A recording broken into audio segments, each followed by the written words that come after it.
ሚስት ለባሏ የምትሰጠው ትልቁ ስጦታ ክብር ይባላል። ባል ይሄን ካገኘ ግድ የለም ሌላው ነገር ክብር ነው የሚፈልገው። ክብር መግለጫ አለው። ለምሳሌ ዝም ብሎ ነፈዝ ያለ ወጥ ሰርቶ መቆየት ንቀት ነው። ይሄ ራሱ እያለ ማለት ነው። ገብቷችኋል አይደለም? እያለ ጥሩ ወጥ አለመስራት ንቀት ነው። ቤቱ ወንድ የለውም ብሎ መናቅ ነው።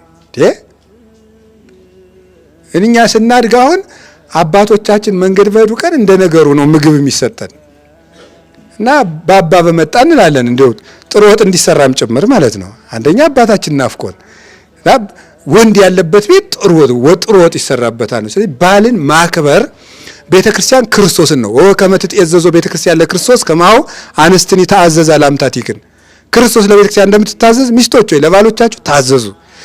ለባሏ የምትታዘዝ ሚስት የባሏ እመቤት ናት።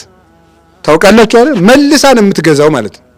ከታዘዘችው ገንዘቡን ምንጭ ከጓደኞቹ መሃል ሲያወራ ማክበር፣ ሲመጣ ተቀምጣ የነበረች ተነስታ ጫማውን ብታወልቅለት፣